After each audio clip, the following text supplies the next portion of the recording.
On l'appelle la pire tante du monde. Ce jour-là, Jennifer Connell accueille son petit-neveu de 8 ans. Surexcité, il lui saute dans les bras. « Tante Jenny, je t'aime !» Sauf que le petit pèse déjà 23 kilos et fait tomber la tante, qui se brise le poignet. Ça aurait pu en rester là, mais 4 ans plus tard, elle l'attaque en justice pour un montant de 127 000 $. Ça vous choque ? Vous n'êtes pas les seuls. Les réseaux sociaux, les journaux, tout le monde la défonce. Elle se défendra comme quoi elle a du mal à porter un plateau de petits fours dans une soirée. Ce que les gens ne savaient pas, c'est qu'on l'a forcée à porter plainte. Son assurance refusait de rembourser ses soins médicaux, à moins d'une procédure judiciaire. Malgré ça, le juge sera sans pitié. Pas de condamnation pour l'enfant, donc pas de remboursement, et tous les frais d'avocat à charge de la tante. Elle est ruinée, comme sa réputation, l'assurance, elle se frotte les mains. Voici 5 autres procès les plus honteux de l'histoire.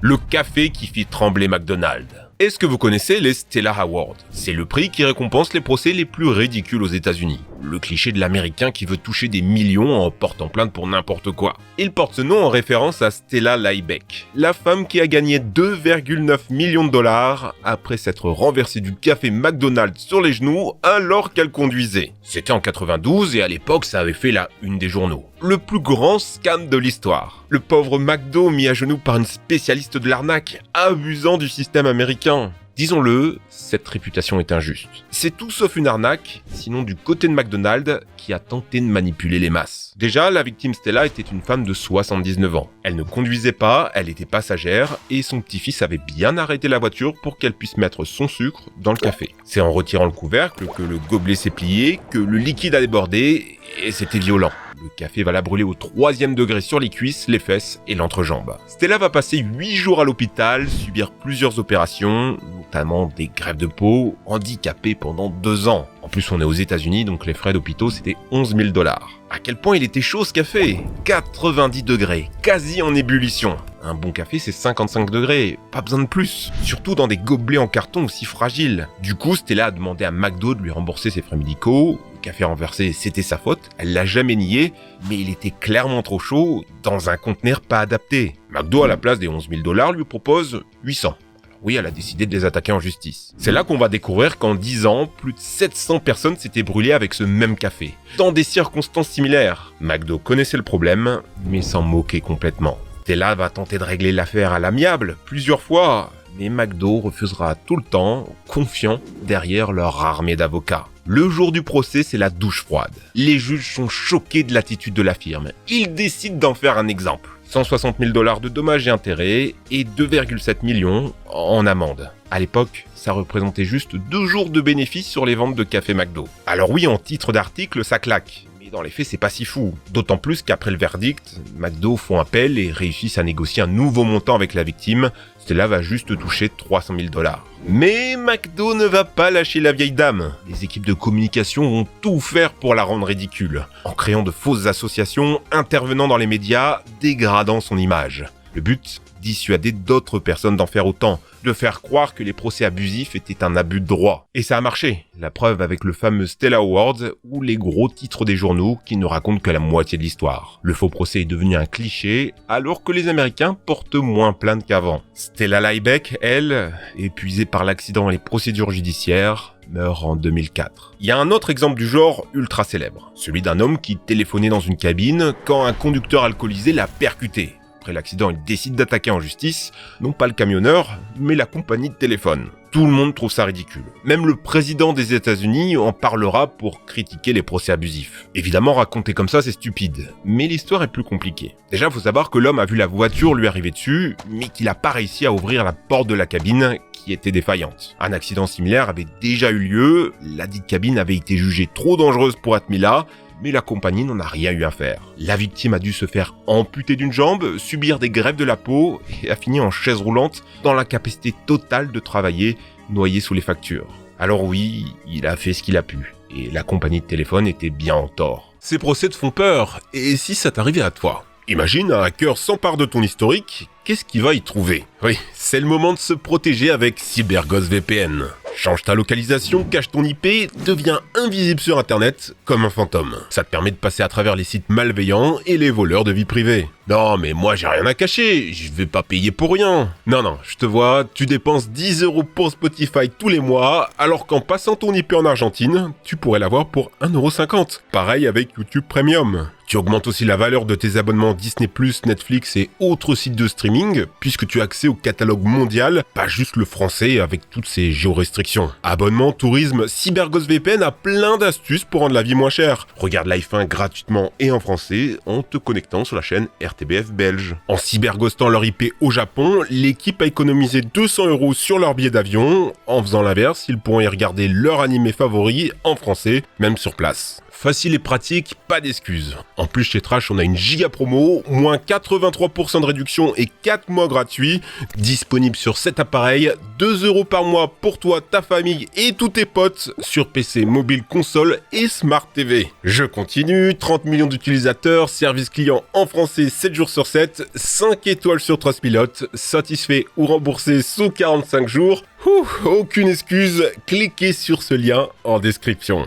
Quand une blague va un peu trop loin, est-ce que vous savez que Red Bull a perdu des procès pour publicité mensongère ? Pas à cause de leur slogan, parce qu'effectivement il faut pas pousser des ailes, mais parce qu'ils survendaient les effets de la taurine. À l'époque, si vous aviez acheté une canette, vous pouviez aller sur le site pour recevoir un chèque de 10 $, ça leur a coûté 13 millions au total. Là c'était légitime, mais c'est loin d'être toujours le cas. En 96, Pepsi est en plein combat contre Coca. Ils trouvent alors une idée de fou pour booster leurs ventes, le catalogue Pepsi Stuff. Le concept est simple. À chaque fois que vous achetez une canette, vous gagnez des points, échangeables contre des objets. Un t-shirt, c'est 75 points, une veste en cuir, 1450. À l'époque, c'était la plus grosse campagne publicitaire de la marque. Ils accompagnent ça d'un spot télé super stylé, l'acteur arrive en avion de chasse. Vous savez quoi ? Vous pouviez le gagner avec 7 millions de points. Évidemment, c'est une blague, personne ne va jamais collecter autant de points. Ou pas. Parce qu'il y a une grosse faille. En fait, le jeu permet aux gens d'acheter les points qui leur manquent pour un objet du catalogue. Un point égale 10 centimes. Donc pour le t-shirt, 7,5 $, le cuir, 145, et l'avion, 700 000. Pour information, un avion de chasse, c'est 23 millions de $. C'est comme ça qu'un jeune américain a réussi à obtenir les 7 millions de points, et évidemment Pepsi refuse de lui offrir. D'où le procès. Pour la justice, pas de doute, la pub est une blague. Le tribunal va déclarer qu'aucune personne raisonnable n'aurait pu croire à l'offre, et que de toute manière, les écoles ne possèdent pas de piste d'atterrissage. C'est dans le verdict. Pepsi va quand même changer sa pub, il monte le prix à 700 millions de points, et ajoute « Just kidding ». Ça va marquer les esprits, il y a même eu un docu Netflix. Quand l'accusation ne recule devant rien. On est en 2005. Anna Ayala est tranquillement posée dans un Wendy's, elle émiette des crackers sur son chili, c'est comme ça qu'elle aime les manger. Mais une fois la cuillère en bouche, elle sent quelque chose de solide, de croquant. Elle le recrache et c'est le choc. Au fond de son bol, un doigt entier complètement cuit. Anna, sous le choc, décide de porter plainte. Les médias s'emparent de l'histoire, interview de la victime, la chaîne de fast-food perd 1 million de $ par jour. L'enquête débute pour essayer de comprendre comment un doigt a pu se retrouver là, malgré les précautions sanitaires. Ça vient ni d'un employé du restaurant, ni de l'usine où il fabriquait le chili. En fait, aucun accident a été signalé. En plus, les experts sont formels. Le doigt n'a pas été cuit. On l'a placé là après fabrication. L'histoire devient encore plus louche quand on explore le passé de la victime. Anna est une habituée des tribunaux. Elle a déjà porté 13 plaintes contre des commerces aux alentours. Sa fille est tombée malade dans un restaurant, elle s'est fait agresser, sa roue s'est décrochée de sa voiture. Un mois après l'accident, la police décide de l'arrêter pour tentative d'escroquerie. On va finalement découvrir que le doigt appartenait à un collègue du mari d'Anna. Il l'avait perdu dans un accident d'usine quelques mois plus tôt, il l'avait vendu au couple pour rembourser une dette, 50 $. Encore une fois, tout n'était qu'une grosse arnaque. Elle va être condamnée à 9 ans de prison, son mari à 2. Et ça va pas l'empêcher de récidiver. En 2013, son fils s'est accidentellement tiré dans la jambe alors qu'il n'avait pas le droit de porter une arme. Pour le protéger, elle invente une histoire d'agression par des inconnus. En salle d'interrogatoire, elle craque et avoue la vérité. Elle sera renvoyée en prison pour 2 ans. L'homme qui a ruiné sa carrière à cause d'un pantalon. Roy Hale Pearson est un juge respectable. Ça fait 25 ans qu'il exerce, et dans quelques jours, il a un rendez-vous important. Alors il décide d'amener ses costumes au pressing, attiré par les panneaux « Satisfaction garantie » et service le jour même. Sauf qu'en revenant 2 jours plus tard, il manque un pantalon. Le couple qui s'occupe du pressing, les Chung, se sont trompés et l'ont envoyé dans une autre laverie. Après plusieurs jours, il récupère enfin le pantalon, mais le juge Roy est énervé. Ils se sont encore trompés et on lui a rendu le mauvais. Agacé, il ordonne qu'on lui rembourse le prix du vêtement perdu, 1000 $. Le couple Chung refuse. Ils sont persuadés qu'il n'y a pas d'erreur. Mais Roy n'en déborde pas. Puisqu'on le tente de l'arnaquer, il va régler cette affaire devant la justice. Il porte plainte à la fois pour la perte du pantalon, mais aussi pour les panneaux devant le magasin qu'il considère être de la publicité mensongère. Et c'est là que Roy dérape complètement. Pour éviter le procès, le couple lui propose d'abord 3 000 $, puis 4 600 et enfin 12 000. Mais il refuse à chaque fois. Il y aura un procès, il veut les ruiner. Il demande 500 000 $ de frais d'avocat, 2 millions pour la détresse mentale qu'il a ressentie, 15 000 pour pouvoir louer une voiture et aller à un autre pressing. Et 55,5 millions pour aider les autres citoyens de Washington à porter plainte contre les commerces abusifs. Au total, 54 millions de $. Évidemment, la situation est aberrante. Encore plus pour les Chung, qui sont des immigrés et qui se retrouvent vite sans argent pour payer les avocats. L'affaire devient nationale et les gens sont outrés. Heureusement, une cagnotte est organisée pour les aider. On sait pas vraiment ce qu'espérait Roy, mais une fois le procès commencé, c'est la chute libre. Il fond en larmes devant le jury en parlant de son pantalon perdu. Il se représentait comme un nous représentant de toutes les victimes de commerçants. Il est pourtant lui-même juge. Ce genre de pathos étalé sur la tartine, il est censé connaître et pas y être sensible. Et c'est justement ce qui s'est passé, personne ne l'a cru. Le procès est sans appel, les Chung sont innocentés. Roy lui va juste continuer à se ridiculiser, il va être viré de son job, recevoir une interdiction temporaire d'exercer, son image